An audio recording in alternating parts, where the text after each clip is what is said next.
Halo, Shalom. Selamat pagi Bapak Ibu. Boleh saya lihat muka-mukanya yang bersuka cita pagi ini. Boleh dinyalakan kameranya. Haleluya. Ya, jadi ngomongnya enak. Haleluya. Gimana kabar Bapak Ibu semua? Baik. Haleluya. Yang kabarnya baik, luar biasa, boleh lambaikan tangannya sekali lagi. Haleluya. Baik Bapak Ibu, di tengah situasi yang hujan ya, berharap sinyalnya semuanya oke, baik-baik saja. Jadi kita akan memulai ibadah sebentar lagi Bapak Ibu. Mari kita persiapkan hati kita, pujian, nyanyian, pengagungan kita kepada Tuhan, dan kita mau beri yang terbaik. Amin. Yang mau beri terbaik katakan amin. Boleh kasih tepuk tangan buat Tuhan Yesus. Haleluya.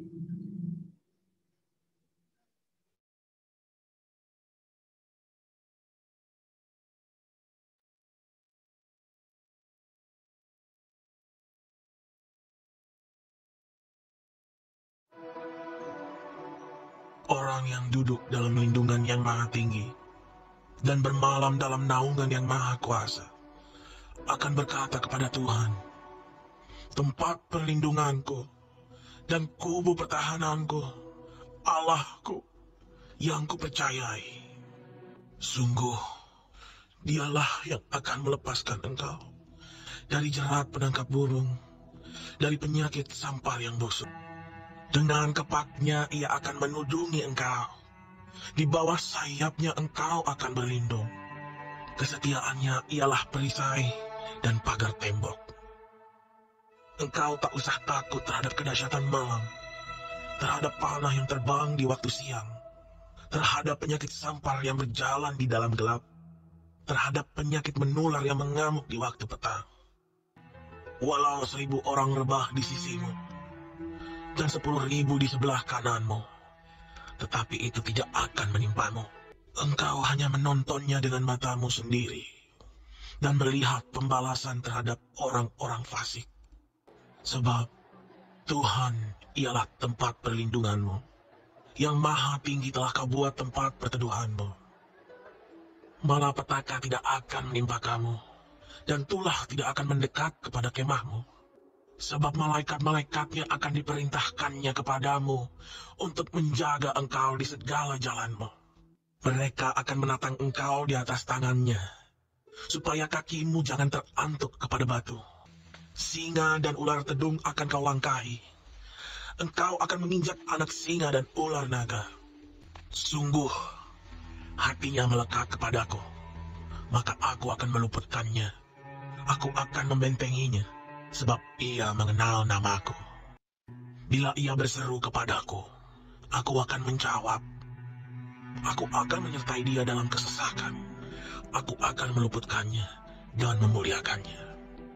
Dengan panjang umur akan kukenyangkan dia, dan akan kuperlihatkan kepadanya keselamatan daripadaku.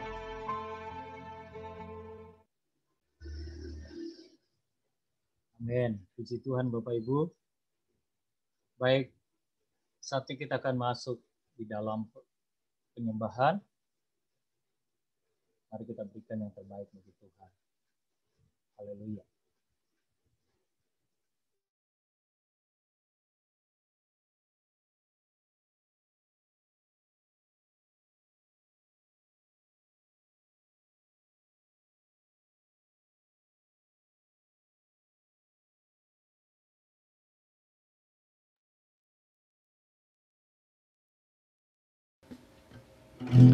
Shalom Bapak Ibu Jemaat yang dikasihi Tuhan. Kita akan siapkan hati kita untuk masuk dalam penyembahan hari ini.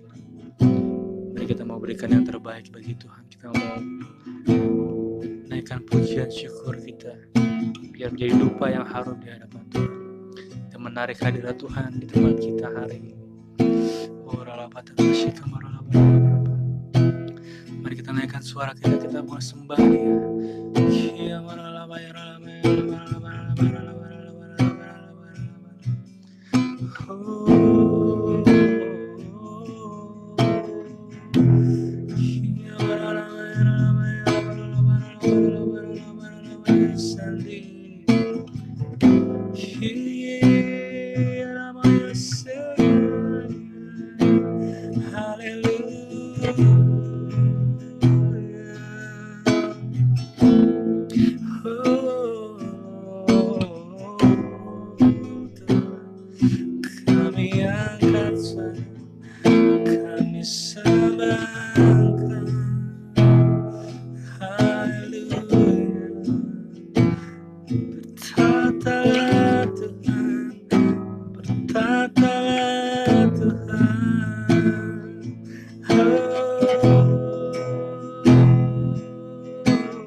Syukur Tuhan untuk hari ini. Tuhan, kami percaya Tuhan, dimanapun kami berada hari ini, Engkau hadir di tempat kami berada Tuhan Yesus. Engkau menjamah setiap kita, bawa kami masuk ke dia Tuhan. Oh ralabata kasih kamaralabara. Kau naikkan suara kami Tuhan. Kami cuma mau sembah Engkau Tuhan. Kami cuma mau meninggikan nama-Mu Tuhan.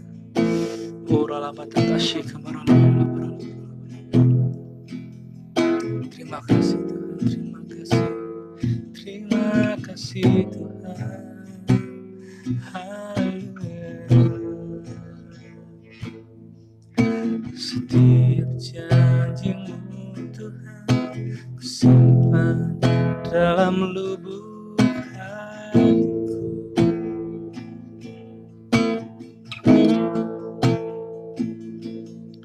Lewati setiap masa, setiap tetes air mata dalam hidupku.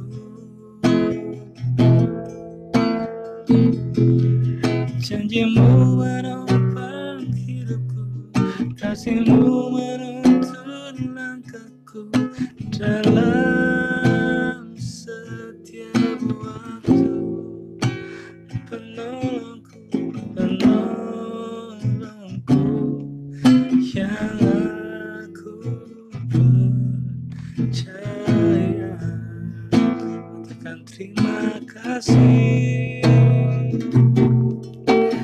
Terima kasih buat kasih setiamu.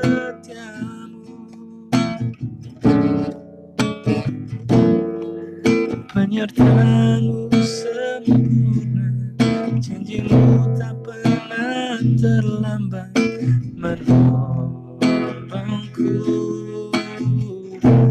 Terima kasih, terima kasih, ku berterima kasih buat kasih setiamu di dalam hidupku. Haleluya. Oh Tuhan. Kita mau naikkan lagu dari awal dengan sungguh-sungguh, katakan. Setiap janji-Mu Tuhan ku simpan dalam lubuk hatiku. Kami percaya Tuhan dalam segala masa Kau ada di sana, lewati setiap masa, setiap tetes air mata dalam hidupku. Janji-Mu menopang hidupku, kasih-Mu menuntun langkahku dalam setiap waktu. Kau penolongku, penolongku yang aku percaya. Terima kasih Tuhan.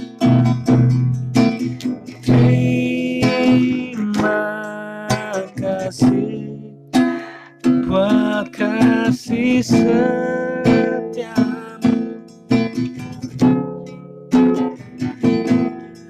Penyertaan-Mu sempurna, janji-Mu tak pernah terlambat menolongku.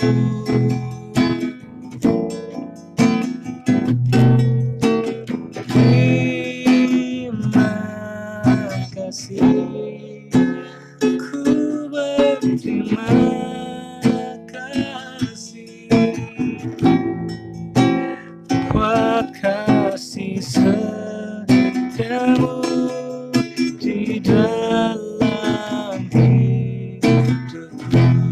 Katakan terima kasih. Terima kasih buat kasih setiamu.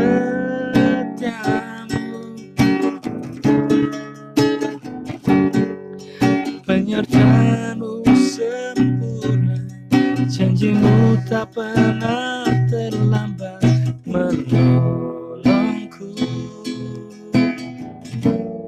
Oh, terima kasih, ku berterima kasih buat kasih setiamu di dalam hidupku.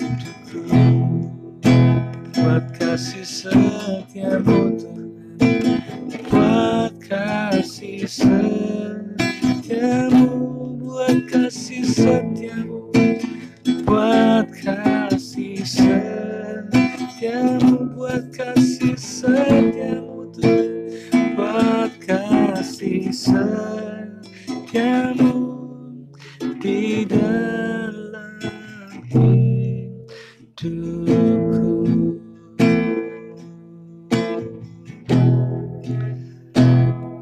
Terima kasih,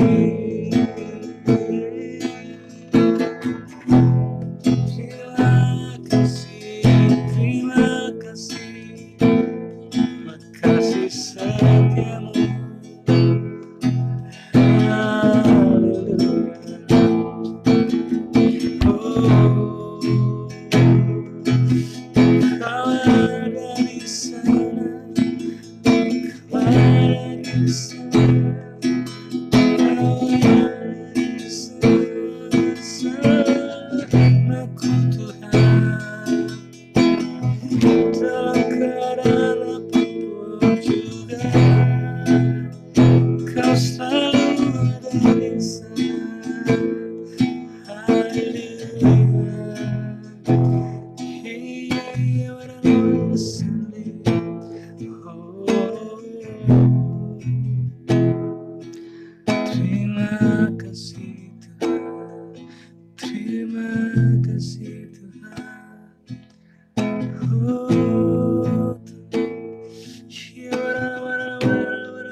Terus naikkan suara, kita mau sembah dia sampai kita bertemu dengan Tuhan. Ya Rabbi, ya Rabbi, oh Tuhan, kami rindukan.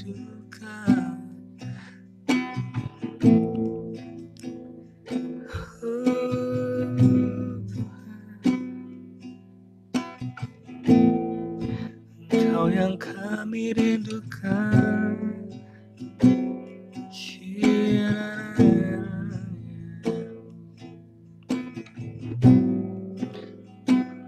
Terima kasih bertemu muka dengan muka,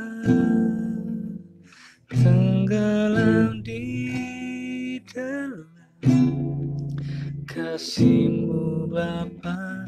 Oh Tuhan, ku rindukan selalu diam dalam bait-Mu. Katakan Bapakku, Bapakku rindu menyenangkan-Mu, bawaku untuk lebih dalam, untuk mengenal-Mu, Bapakku pintar. Layakkan aku,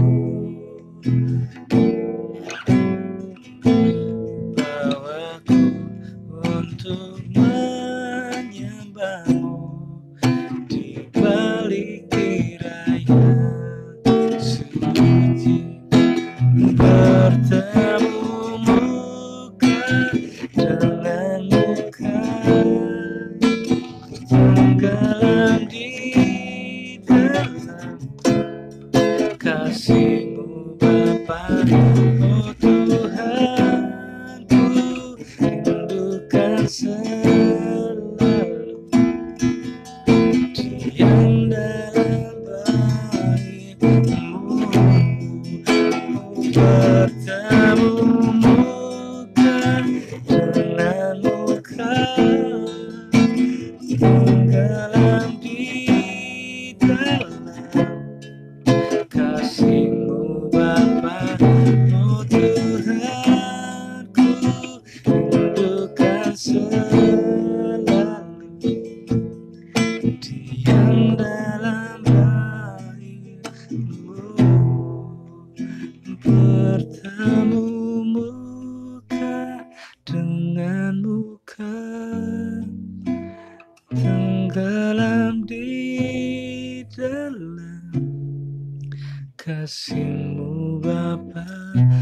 Oh Tuhan, ku rindukan selalu diam dalam baik-Mu, bertemu muka dengan muka, tenggelam di dalam kasih-Mu Bapa. Oh Tuhan, ku rindukan selalu diam dalam baik-Mu.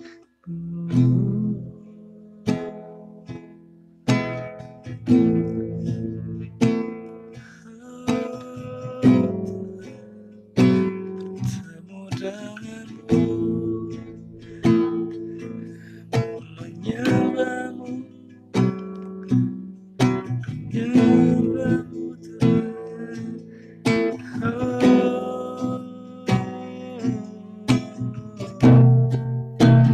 Kau ku sembah,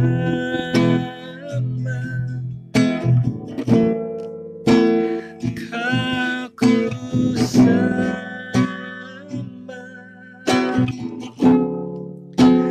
kau ku sembah. Oh Tuhan,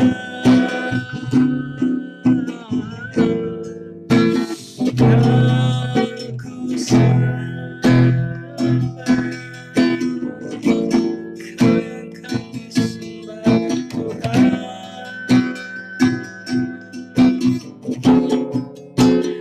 Kau ku sembah, oh Tuhan, Kau ku sembahkan, aku sembah, Kau yang kami sembah.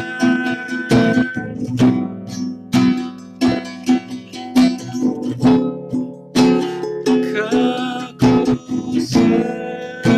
ku sembah, oh Tuhan,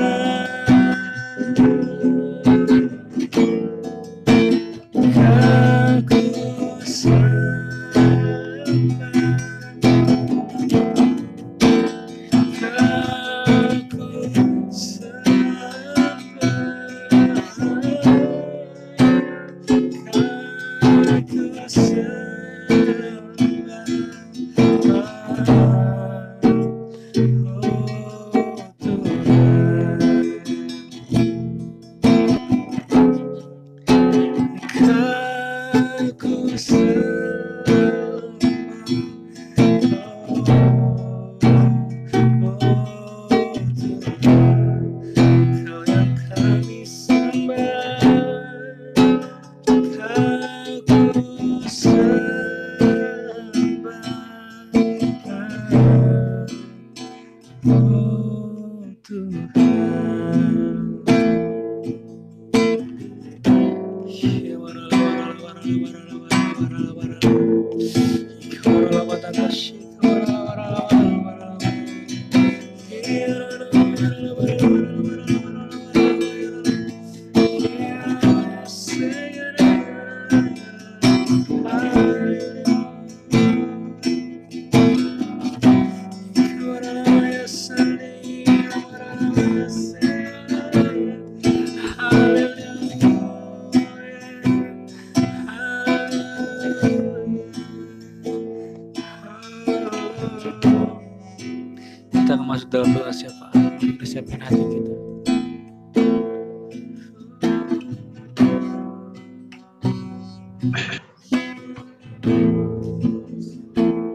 Mari kita satukan hati untuk menghadap Tuhan, menghadap hadirat-Nya dalam bahasa roh.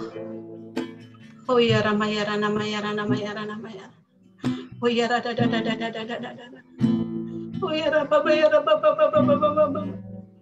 Ya Rabba Baba Baba Baba Baba Baba. Oh ya Rana Nana Nana Nana Nana Nana.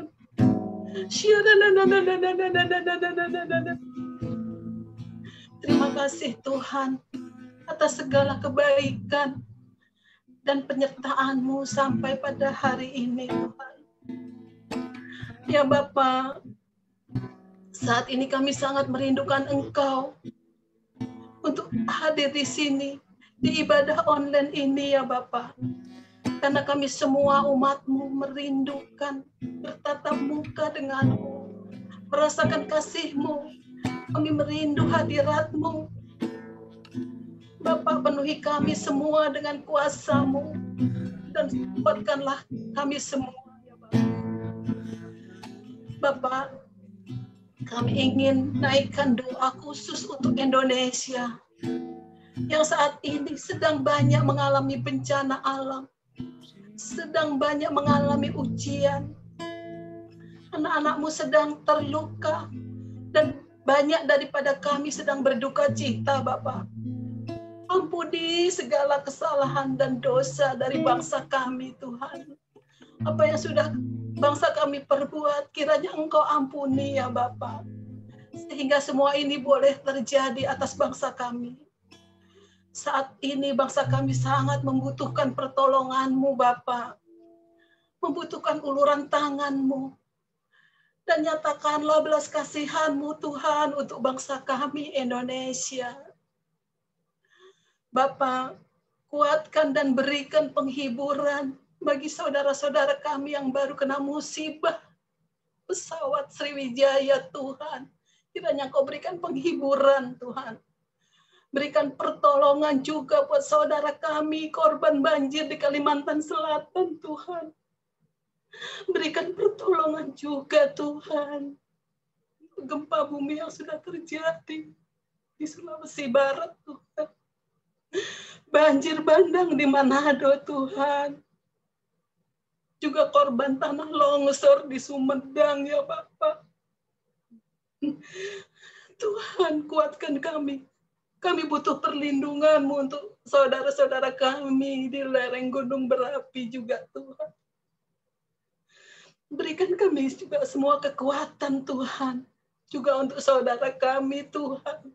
Yang ada di tanah Papua yang saat ini sedang bertikai. Kami berseru Tuhan kepadamu. Berikan kami kekuatan. Berikan kami kekuatan dan kuasa-Mu Tuhan. Kami percaya hanya kepadamu. Hanya Engkau yang mampu mengubahkan duka cita menjadi sukacita Tuhan. Berkati pemimpin bangsa kami bersama jajarannya Tuhan. Berikan kekuatan, hikmat, dan takut akan Tuhan dalam menjalankan tugas negara dan kemasyarakatan. Oh iya, nama ya. Bapak, kami juga berdoa Tuhan untuk kota kami, kota Jakarta. Cepat bebaskan dari pandemi COVID ini, Tuhan. Sembuhkan penduduknya saat ini sedang sakit. Banyak kematian di mana-mana, Tuhan. Pulihkan kembali kota kami, Tuhan Yesus. Kami percaya Engkau punya cara yang dahsyat untuk menolong kami. Berkati Bapak Anies dan wakilnya. Berikan perlindungan, kekuatan, dan hikmat dalam membangun Jakarta. Jakarta menuju kepemulihan, menuju kesembuhan. Mujizat akan terjadi untuk seluruh penduduk Jakarta. Penduduknya akan aman, damai sejahtera ada di dalam tangan-Mu, Bapa. Berkati juga lingkungan wilayah Karet Kuningan, Bapa. Berkati Tuhan. Jadikan wilayah yang bebas COVID, Tuhan. Bebas sakit penyakit. Bebas pergaulan yang tidak baik, Tuhan. Bebaskan dari kekerasan. Lawatan Tuhan terjadi. Pertobatan terjadi. Dan banyak jiwa-jiwa diselamatkan. Dan mengenal akan kasih-Mu, Tuhan. Dan nama-Mu akan dipermuliakan. Oh ya, rasyara nama yara nama yara nama yara nama yara nama yara nama. Oh ya Rabba ya Rabba ya Rabba ya Rabba ya Rabba ya Rabba. Oh ya Rabba Baba Baba Baba Baba Baba. Ya Rabba Baba Baba Baba Baba. Bapak, kami juga ingin berdoa untuk Bapak rohani kami, Gembala sidang kami, Bapak Pendeta Niko Nyotara Harjo. Berkati hamba-Mu yang rendah hati ini Tuhan, hamba-Mu yang setia, dan hamba-Mu yang tulus hati dalam melayani-Mu. Kiranya Engkau curahkan berkat kesehatan, perlindungan, kasih karunia-Mu melimpah padanya. Engkau berikan kuasa untuk menyelesaikan amanat agung-Mu dan memberitakan Injil-Mu sampai ke seluruh bumi. Hingga digenapilah firman-Mu di akhir zaman, Bapak. Berkati juga Bapak kearayan kami, Bapak James Selo Pranoto, Tuhan, dan wakilnya. Berkati kehidupannya, berkati pelayanannya, lebih dahsyat lagi untuk Rayon 1A, Bapak, yang Kau sudah percayakan kepadanya. Rayon 1A akan terjadi terobosan mujizat Tuhan, penuaian jiwa-jiwa. Engkau berikan kasih karunia-Mu Tuhan, terang kasih-Mu turun atas hamba-Mu ini, dalam memimpin dan membawa Rayon 1A, di dalam kehendak-Mu Tuhan. Bapak, kami juga ingin berdoa untuk gembala kami, Bapak Rio. Terima kasih Bapak, Engkau sudah berikan gembala yang baik. Kiranya Engkau berikan kesehatan, perlindungan, berkat yang berlimpah-limpah. Pelayanan yang Engkau jadikan semakin bertumbuh dan naik. Serta Engkau berikan kekuatan, ketabahan, dan Engkau cukupkan segala keperluannya, Bapak. Karena kami tahu Engkau adalah Tuhan Yesus, gembala kami yang baik, dan tidak akan membiarkan gereja dan jemaat-Mu berkekurangan. Dan kami semua akan aman bersama-Mu, Tuhan.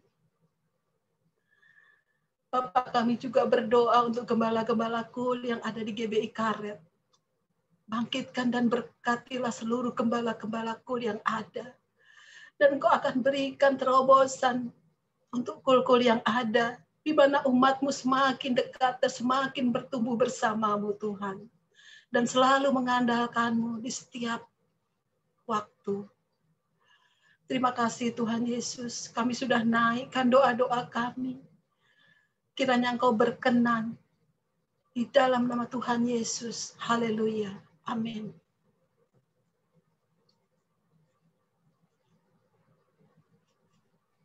Ya, puji nama Tuhan. Kita akan bersorak-sorai memuji Tuhan lebih lagi. Yang percaya bahwa Tuhan ada dalam kita, serahkan haleluya. Amin.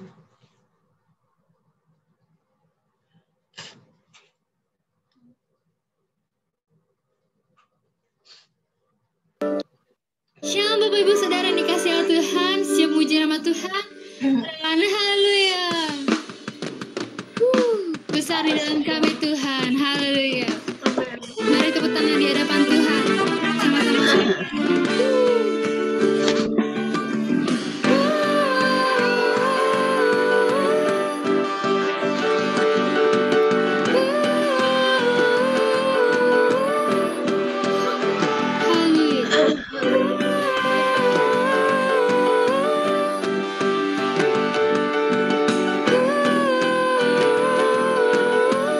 Katakan selangkah demi selangkah.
Mari Bapak Ibu, kita akan mendeklarasikan Pentakosta ketiga kita akan baca secara bersama-sama.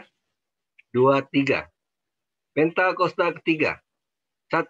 Pentakosta ketiga adalah pencurahan Roh Kudus yang dahsyat di zaman now, melebihi yang terjadi di Azusa Street. 2. Pentakosta ketiga akan mengakibatkan penuaian jiwa yang terbesar dan yang terakhir sebelum Tuhan Yesus datang kembali. 3. Pentakosta ketiga akan membangkitkan generasi Yeremia, yaitu anak-anak muda yang dipenuhi Roh Kudus, cinta mati-matian kepada Tuhan Yesus, tidak kompromi terhadap dosa, dan akan bergerak untuk memenangkan jiwa. 4. Pentakosta ketiga lahir di Indonesia dan bergerak ke bangsa-bangsa. Gerakan ini dari timur ke barat dan akan kembali ke Yerusalem. 5. Pentakosta ketiga akan memberikan kuasa untuk menyelesaikan amanat agung, dan setelah itu Tuhan Yesus datang kembali. Amin.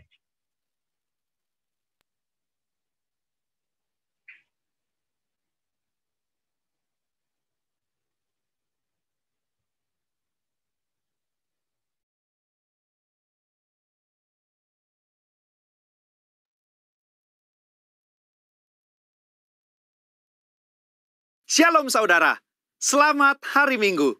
Voice of Pentecost hari ini akan membahas mengenai prophetic preaching atau khotbah profetik. Khotbah profetik adalah khotbah yang disampaikan dalam hadirat, pengurapan, dan kuasa Roh Kudus agar kita dapat melakukan kehendak Tuhan di zaman now. Pada kondisi demikian, seorang pengkhotbah dapat menangkap pesan dan tuntunan khusus dari Tuhan melalui Roh Kudus untuk dilakukan pada saat tertentu.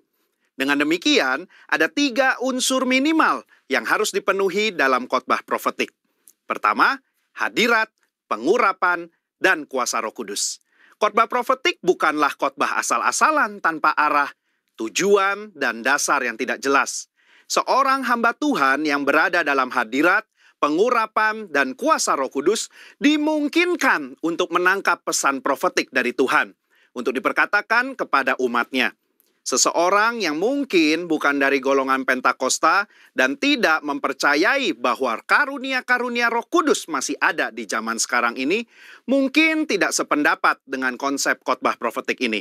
Akan tetapi, hal itu tidak menjadi alasan seseorang untuk menghakimi bahwa praktek spiritualitas Pentakosta ini adalah hal yang salah dan tidak biblikal. Kedua, petunjuk atau arahan Tuhan. Di dalam Kisah Para Rasul 1 ayat 2, dikatakan bahwa sampai pada hari ia terangkat, sebelum itu ia telah memberi perintahnya oleh Roh Kudus kepada rasul-rasul yang dipilihnya. Ini merupakan gambaran bahwa insan Pentakosta juga dapat menerima perintah dan tuntunan Tuhan melalui Roh Kudus. Dalam ayat ini tidak dikatakan bahwa Tuhan Yesus memberi perintah kepada murid-murid melalui firman Tuhan yang tertulis, melainkan melalui Roh Kudus. Hal inilah yang mendasari bahwa pengkhotbah Pentakosta cenderung membawa dimensi yang baru ke dalam persiapan khotbah, yaitu dengan menafsirkan ayat demi ayat di dalam konteks Alkitab dan tuntunan Roh Kudus untuk pendengar di zaman now. Yang ketiga, kehendak Tuhan pada zaman now. Ciri khas dari khotbah profetik adalah bagaimana memaknai firman Tuhan yang tertulis menjadi tuntunan roh kepada jemaatnya di setiap zaman. Kita percaya firman Tuhan berlaku dan aplikatif dalam setiap kondisi dan situasi. Nah, hal ini membutuhkan kepekaan dalam mendengarkan suara Roh Kudus atas apa yang Tuhan sedang katakan. Sebagai contoh, di dalam 2 Samuel 5 ayat 17-25, Daud sedang berperang dengan orang Filistin. Sebelum Daud maju berperang, dia bertanya kepada Tuhan untuk strateginya. Dan Tuhan menjawab, majulah. Maka Daud maju dan memukul kalah di tahap pertama. Lalu beberapa ayat setelahnya, orang Filistin mau melawan lagi. Dan apa kata Tuhan? Sekarang kata Tuhan, bukan majulah, melainkan janganlah maju, tetapi buatlah gerakan lingkaran sampai ke belakang mereka. Inilah yang dikatakan orang Pentakosta ketika kita menekankan khotbah profetik yang mengikuti tuntunan roh. Kalau Daud tidak bertanya dan mendengarkan Tuhan pada serangan yang kedua, bisa jadi dia kalah karena berasumsi strategi Tuhan sama dengan yang pertama. Umat Tuhan di zaman now juga harus peka dan dengar-dengaran dengan suara roh. apa yang menjadi tuntunannya hari demi hari dan minggu demi minggu. Sehubungan dengan pembahasan ketiga unsur khotbah profetik di atas, maka pesan Tuhan dalam khotbah profetik terkait menengking badai dan masuk dalam persembunyian bukanlah sebuah inkonsistensi maupun khotbah plin-plan yang membuat jemaat bingung, melainkan pesan Tuhan yang progresif terkait dengan apa yang menjadi kehendak Tuhan yang harus disampaikan kepada jemaat untuk dilakukan. Alkitab juga memberikan contoh yang sangat kuat tentang khotbah profetik, di mana para rasul mencari solusi atas sebuah masalah dengan tuntunan Roh Kudus, firman Tuhan, dan komunitas orang percaya saat itu. Di dalam Kisah Para Rasul 15, di sana sedang terjadi masalah di gereja mula-mula, di mana orang non-Yahudi diminta untuk disunat dan mengikuti hukum Musa. Apa yang para pemimpin lakukan di dalam memutuskan hal tersebut? Kisah Para Rasul 15 ayat 15-17, Yakobus mengutip firman Tuhan dari Amos dan dia menafsirkan ayat tersebut menurut konteks pada zaman itu, dengan menyederhanakan ratusan hukum Taurat menjadi beberapa hal saja, yaitu tidak boleh makan makanan yang dipersembahkan kepada berhala, jauh dari percabulan, dan daging binatang yang mati dicekik, dan dari darah. Ketika mereka mengirim keputusan itu kepada gereja-gereja, itu adalah keputusan Roh Kudus dan keputusan kami. Ini adalah contoh nyata dari khotbah profetik yang menjawab masalah. Yakobus mengutip firman Tuhan dari kitab Amos dan bersama komunitas yang dipenuhi Roh Kudus menafsirkan dan memberikan pesan profetik untuk gereja mula-mula di zaman itu. Hal inilah yang mendasari bagaimana seorang pengkhotbah yang dipenuhi Roh Kudus harus bisa memberikan tuntunan kepada jemaat sesuai dengan kebenaran firman Tuhan pada zaman now. Kesimpulannya, khotbah profetik merupakan khotbah yang dihasilkan dari pengkhotbah yang berada dalam hadirat, pengurapan, dan kuasa Roh Kudus, di mana kondisi tersebut memungkinkan seorang pengkhotbah untuk mendapatkan tuntunan, arahan, dan pesan khusus dari Tuhan melalui Roh Kudus. Sebagai insan Pentakosta, kita juga menerima dan merindukan khotbah-khotbah yang profetik di seluruh komunitas kudus dimanapun kita berada. Pesan profetik ini memungkinkan seseorang untuk menangkap dan melakukan apa yang menjadi kehendak dan tuntunan Tuhan pada zaman di mana ia hidup. Sehingga dengan penuh keyakinan, kita menjalani kehidupan yang berkemenangan bersama Tuhan. Amin. Saudara, untuk penjelasan lebih lengkapnya dari tim teologi kami, jangan lupa buka link yang ada di atas atau scan barcode yang tersedia. Tuhan Yesus memberkati.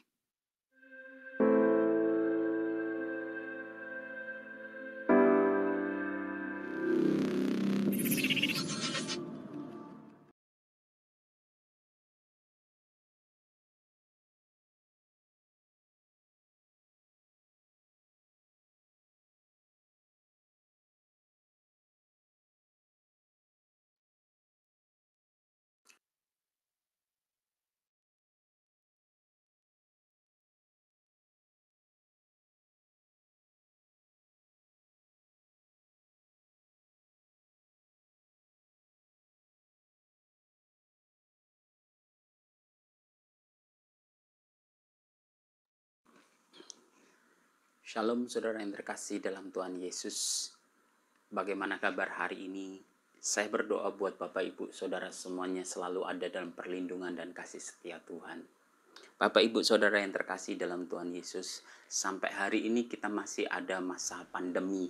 Kita masih ada di dalam masa di mana banyak persoalan, banyak tekanan mungkin yang terjadi dalam kehidupan pribadi kita. Tapi ini baik buat setiap pribadi kita bisa belajar kepada Tuhan, kita belajar daripada firman Tuhan sehingga kita bisa menemukan apa yang menjadi tujuan Tuhan dan kita bisa mendapatkan harapan yang daripada Tuhan untuk setiap pribadi kita mengalami pemulihan yang daripada Tuhan. Baik, kita mau lihat di dalam Yeremia pasal yang ke-30. Yeremia pasal yang ke-30 ini berbicara tentang janji pemulihan dari bangsa Israel. Pemulihan dari apa? Dari pembuangan. Bangsa Israel pada saat itu mengalami pembuangan karena pemberontakan daripada bangsa Israel, karena dosa daripada bangsa Israel itu sendiri, sehingga bangsa Israel dibuang. Dan di dalam pembuangan itu banyak penderitaan yang mereka alami. Mereka mengalami penderitaan yang sedemikian berat sehingga tidak ada damai, tidak ada rasanya, tidak akan ada pemulihan. Jadi sedemikian beratnya sakitnya. Yeremia menggambarkan ini di dalam Yeremia pasal 30 tadi pada ayat yang kelima dan yang keenam. Dikatakan demikian, sungguh beginilah firman Tuhan. Telah kami dengar jerit kegentaran, kedahsyatan, dan tidak ada damai. Jerit kegentaran yang dahsyat, yang tidak ada damai. Sedemikian berat sakitnya. Kemudian gini, cobalah tanyakan dan selidiki, apakah laki-laki melahirkan? Mengapa setiap laki-laki kulihat tangannya pada pinggangnya seperti seorang perempuan yang melahirkan? Mengapakah setiap muka berubah menjadi pucat? Bapak, Ibu, Saudara yang terkasih Tuhan Yesus, Yeremia menggambarkan bahwa di dalam pembuangan tersebut mereka mengalami sakit yang seperti orang yang melahirkan. Seperti orang yang melahirkan, sedemikian beban sakit secara fisik yang mereka alami. Ini adalah bentuk penderitaan yang merupakan pendisiplinan dari Tuhan kepada bangsa Israel akibat dari pemberontakan dan dosa daripada bangsa Israel. Itu sebabnya hal ini pun juga tidak berlangsung lama. Keadaan ini tidak berlangsung lama dan Tuhan pulihkan. Ayat 18 menjadi satu janji kepada bangsa Israel untuk mengalami pemulihan. Demikian firman Tuhan. Beginilah firman Tuhan, sesungguhnya aku akan memulihkan keadaan kemah-kemah Yakub dan akan mengasihani tempat-tempat tinggalnya. Kota itu akan dibangun kembali di atas reruntuhannya dan puri itu akan berdiri di tempatnya yang asli. Jadi Tuhan tidak membiarkan ketika bangsa Israel mengalami penderitaan, ketika bangsa Israel mengalami tekanan, Tuhan tidak membiarkan. Sekalipun itu bentuk pendisiplinan yang daripada Tuhan akibat pemberontakan dari bangsa Israel, akibat dosa dari bangsa Israel, tapi Tuhan tetap menunjukkan kasih-Nya. Dia akan memulihkan. Jadi Allah yang menghukum, tetapi Allah juga yang mengampuni. Allah yang mengizinkan pendisiplinan dengan penderitaan itu, tetapi Allah juga yang menyembuhkan dan memulihkannya. Bapak, Ibu, Saudara yang terkasih dalam Tuhan Yesus, seperti di dalam Ayub pasal 5 ayat yang ke-17 sampai dengan 18. Ayub pasal 5 ayat 17 sampai 18. Demikian, sesungguhnya berbahagialah manusia yang ditegur Allah. Bapak, Ibu, Saudara yang terkasih dalam Tuhan Yesus, perhatikan baik-baik. Sesungguhnya berbahagialah manusia yang ditegur Allah. Sebab itu janganlah engkau menolak didikan yang maha kuasa. Janganlah kita menolak setiap didikan, atau janganlah kita menolak akan teguran yang daripada Tuhan. Mungkin di masa-masa pandemi kita mengalami hal yang semacam ini. Mungkin banyak penderitaan atau tekanan yang kita alami. Itu mungkin menjadi satu didikan atau menjadi satu teguran kita kepada Tuhan. Bagaimana hidup kita untuk kita menjadi lebih baik lagi. Ayat 18, karena dialah yang melukai. Perhatikan, karena dialah yang melukai, tapi juga yang membebat. Dia yang memukuli, tetapi yang tangannya menyembuhkan pula. Jadi Tuhan tidak hanya sekedar dia mengizinkan penderitaan yang sebagai pendisiplinan karena akibat pemberontakan dan dosa, tetapi Tuhan jugalah yang menyembuhkan, yang memulihkan. Itu sebabnya kita perlu belajar. Jadi setiap kejadian yang ada, itu kita belajar apa yang menjadi maksud Tuhan, apa yang menjadi tujuan Tuhan. Kenapa kita mengalami pandemi yang sedemikian panjangnya? kita bisa belajar, kita bisa melihat di situ apa yang menjadi maksud dan tujuan Tuhan dalam hidup pribadi kita. Pemulihan itu adalah satu proses atau cara mengembalikan sesuatu yang sudah rusak. Jadi apa yang sudah rusak Tuhan pulihkan. Dan saya sangat percaya sekali di dalam masa pandemi ini mungkin banyak yang sudah rusak dalam diri kita.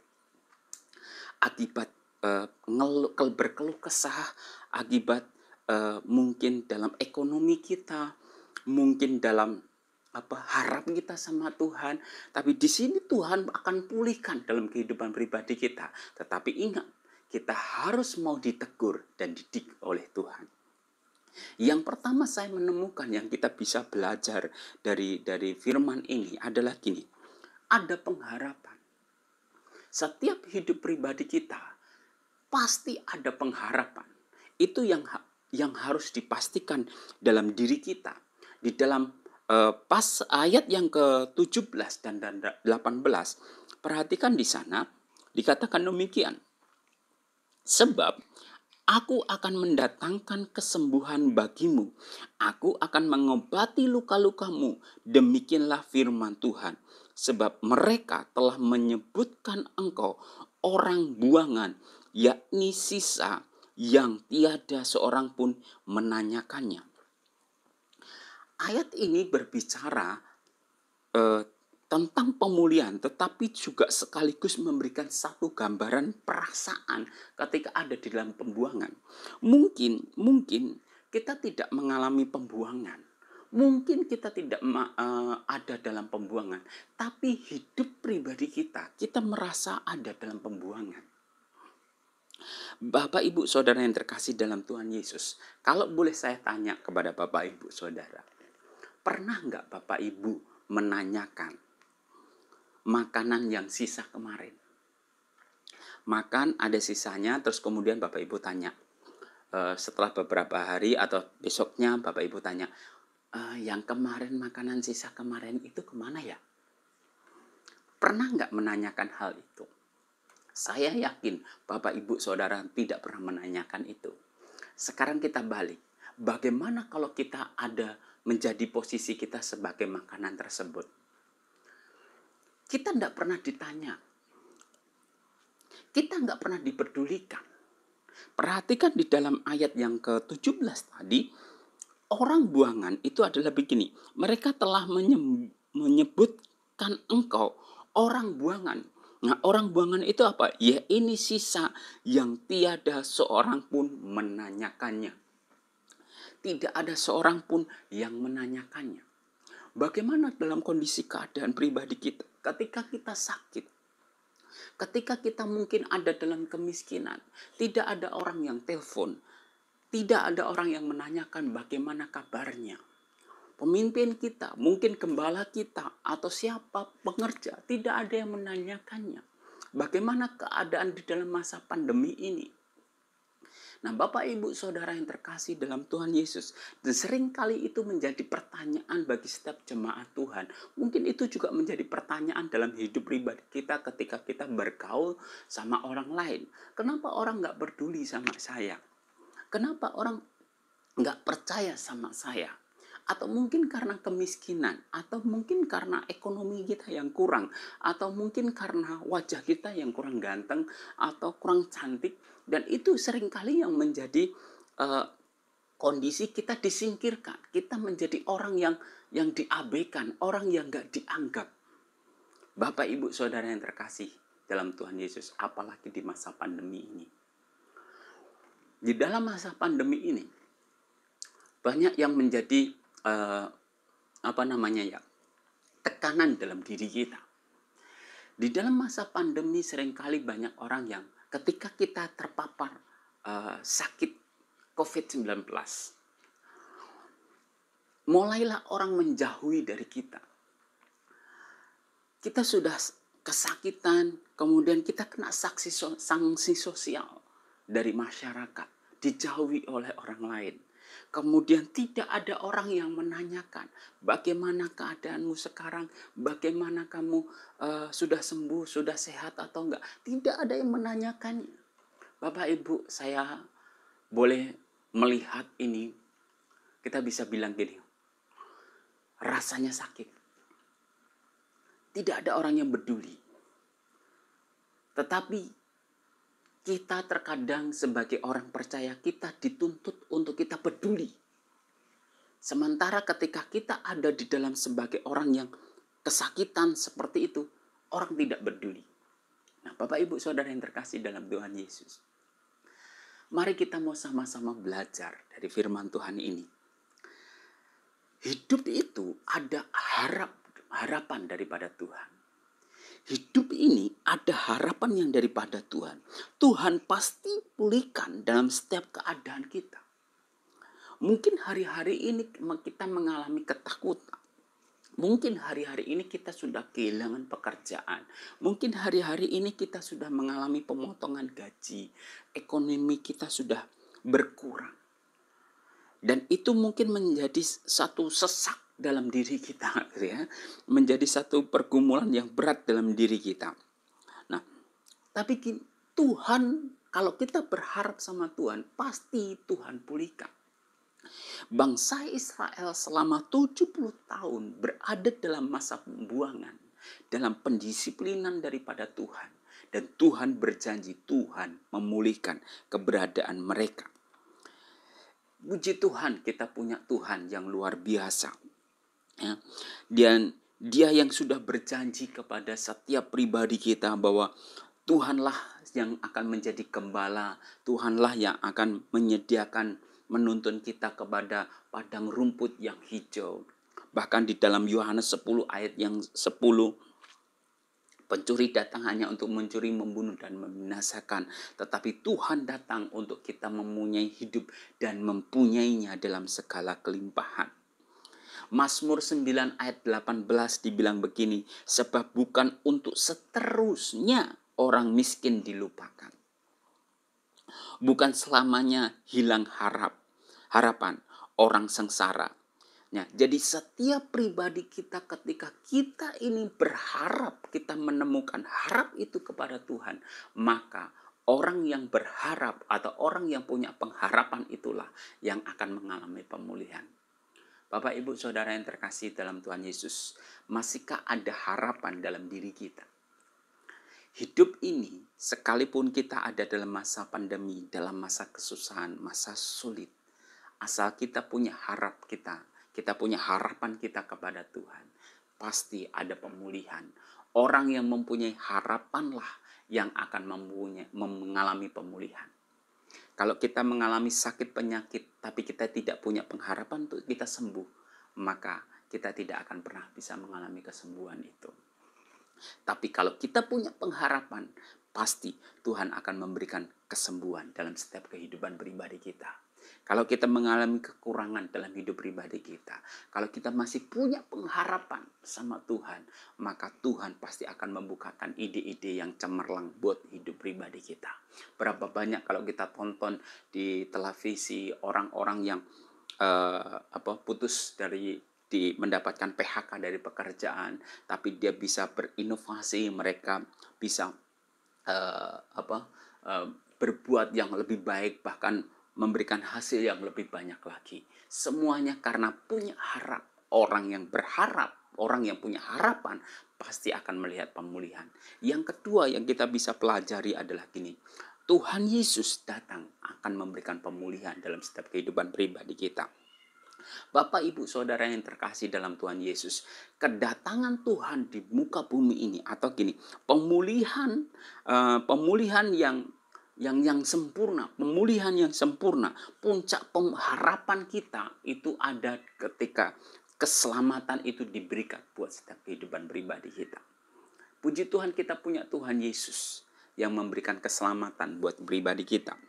Dalam Yohanes pasal 3 ayat 16, karena begitu besar kasih Allah akan dunia ini, sehingga Ia telah mengaruniakan anaknya yang tunggal, supaya setiap orang yang percaya kepadanya tidak binasa, melainkan beroleh hidup yang kekal.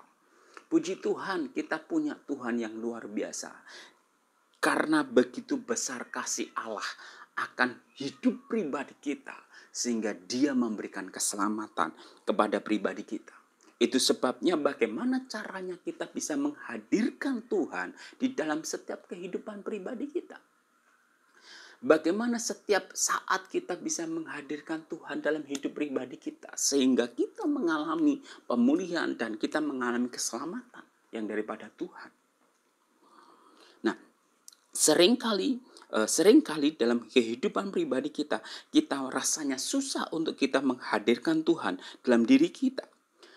Nah, saya bisa gambarkan begini. Orang yang jatuh cinta itu akan melihat dalam seluruh segi hidupnya itu selalu ada si dia.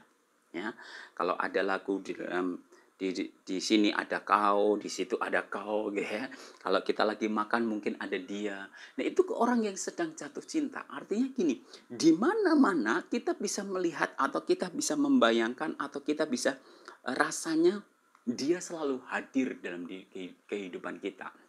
Itu orang yang jatuh cinta. Betul enggak? Nah, bagaimana sekarang dalam kehidupan pribadi kita sama Tuhan kita? Adakah rasa jatuh cinta kita sama Tuhan?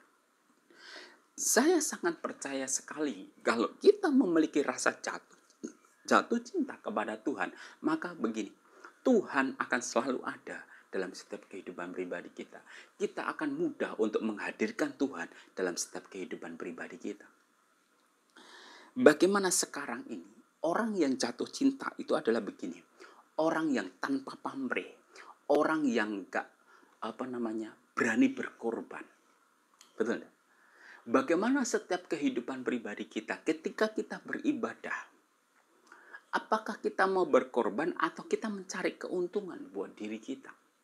Waktu kita menyembah Tuhan, apa tujuan saudara menyembah Tuhan? Apa tujuan kita menyembah Tuhan? Apa tujuan kita beribadah? Apa tujuan itu semuanya? Banyak orang yang memandang karena mencari keuntungan buat dirinya sendiri. Supaya saya diberkati, supaya saya mengalami pemulihan, supaya saya. Kita tidak pernah mau berkorban buat Tuhan kita. Orang yang jatuh cinta itu pasti mau berkorban. Orang yang jatuh cinta itu tidak peduli dengan tidak punya maksud tujuan untuk mencari keuntungan buat dirinya sendiri karena cintanya tulus. Itu sebabnya Bapak Ibu Saudara yang terkasih dalam Tuhan.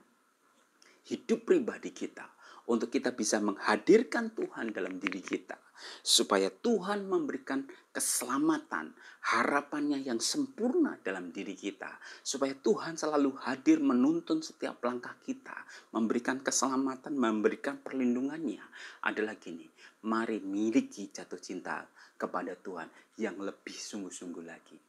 Atau mungkin hari-hari ini kita sudah menjadi suam-suam kuku. Kita beribadah sudah tidak karena sekarang online gitu ya. Ibadah kita mana yang lebih bagus, saya mau cari tempat yang lebih bagus. Nah, kita mencari ibadah untuk mencari keuntungan buat diri kita sendiri yang memuaskan diri kita sendiri. Mari Bapak Ibu Saudara yang terkasih, kita beribadah, kita menyembah Tuhan karena kita jatuh cinta sama Tuhan. Karena kita mengasihi Tuhan. Maka disitulah letaknya Tuhan akan hadir dalam setiap kehidupan pribadi kita. Tidak dibatasi dengan sound system yang bagus atau pengkhotbahnya yang bagus, tetapi karena hati kita mencintai Tuhan dengan ketulusannya. Dan hadirkan Tuhan dalam hidup pribadi kita. Dan yang ketiga, saya menemukannya adalah gini. Kita harus bisa menjadi saksinya Tuhan atau kita harus bisa menjadi alatnya Tuhan. Bapak Ibu Saudara yang terkasih dalam Tuhan Yesus, ketika kita menemukan harap kita sama Tuhan, maka kita akan mendapatkan pemulihan. Ketika kita menghadirkan Tuhan dalam kehidupan pribadi kita, kita tidak hanya sekedar mendapatkan pemulihan, tapi juga kita mendapatkan penyertaan Tuhan. Setelah kita mengalami hal ini, kita harus bisa menjadi saksinya Tuhan. Kita harus bisa menjadi alatnya Tuhan.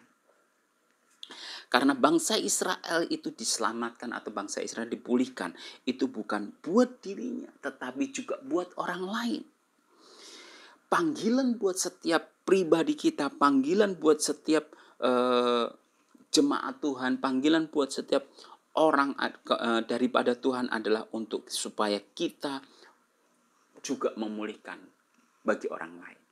Di masa pandemi ini, Bapak Ibu Saudara, banyak orang yang membutuhkan, orang-orang yang lebih perhatian, orang-orang yang bisa menjadi saksi sehingga menguatkan orang-orang yang sakit dan mereka bisa mendapatkan kekuatan yang daripada Tuhan dan mereka mengalami pemulihan yang daripada Tuhan. Itu sebabnya Bapak Ibu Saudara sekalian yang terkasih dalam Tuhan Yesus, buat setiap pribadi kita ini harus bisa menjadi saksinya Tuhan. Dan benar apa yang menjadi Alkitab katakan di dalam Matius pasal yang kelima pada ayat yang ke-15, yaitu pelita itu tidak bisa ditaruh di bawah gantang. Pelita itu harus ditaruh di atas kaki Dian, supaya semua orang bisa melihat, semua orang bisa mendapatkan terang itu sendiri.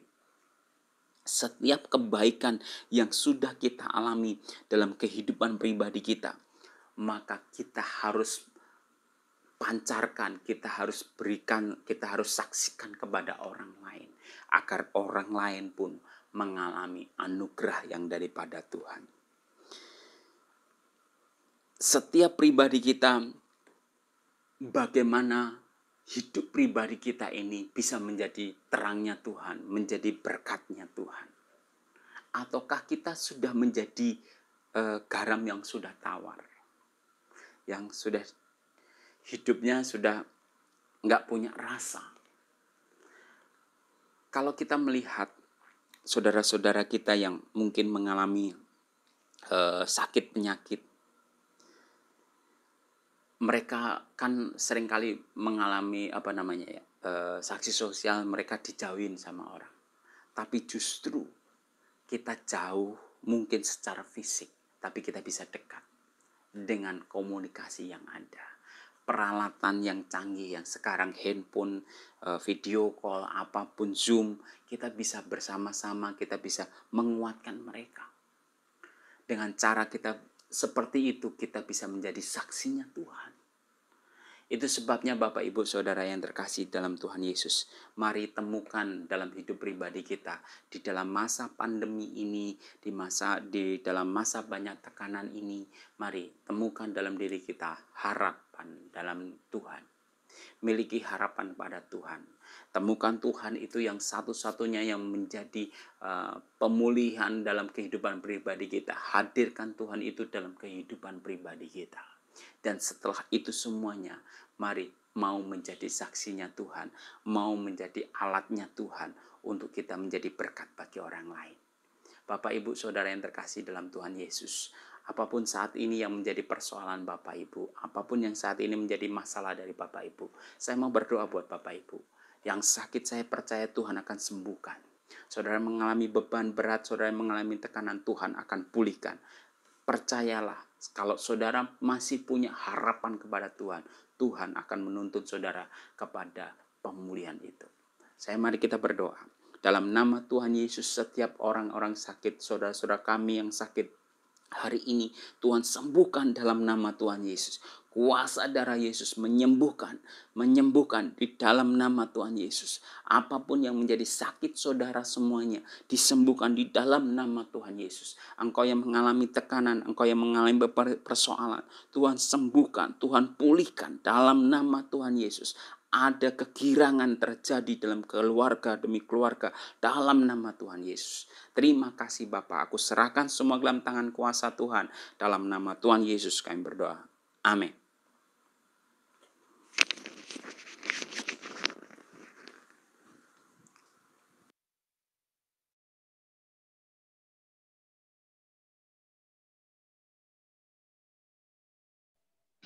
Ya, shalom Bapak Ibu Saudara. Siang ini kita telah diberkati oleh firman Tuhan. Yang terberkati boleh lambaikan tangannya. Sebentar kita akan mendengarkan beberapa pengumuman untuk sepekan. Kami dari GBI Karet Kuningan mengucapkan terima kasih kepada PDM Hari Prasetya atas pelayanannya. Tuhan Yesus memberkati.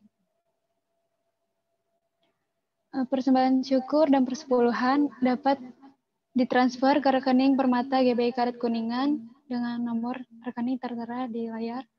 Bagi yang sudah memberi, harap menyertakan bukti transfer, foto struk jika transfer ATM, atau screenshot jika m-banking.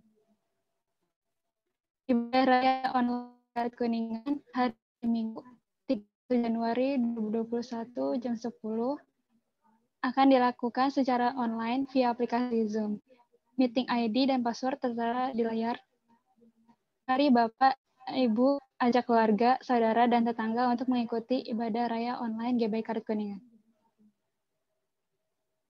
Ya, sekian pengumuman hari ini. Tuhan Yesus memberkati.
Mari Bapak Ibu Saudara, kita akan akhiri ibadah online kita siang hari ini dengan menerima berkat yang terbaik dari Tuhan. Mari kita arahkan tangan kita yang kudus di hadapannya. Kiranya kasih karunia dan sejahtera yang berlimpah-limpah dari Allah Bapa melalui putranya yang tunggal Tuhan kita Yesus Kristus, serta bersama dengan Roh Kudus menyertai Bapak Ibu Saudara sekalian. Mulai saat ini sampai Tuhan datang kedua kali, menjemput kita di awan-awan, bahkan sampai selama-lamanya. Kita percaya sudah diberkati, sama-sama katakan amin. Ya, shalom, selamat hari Minggu. Tuhan berkati Bapak Ibu semua.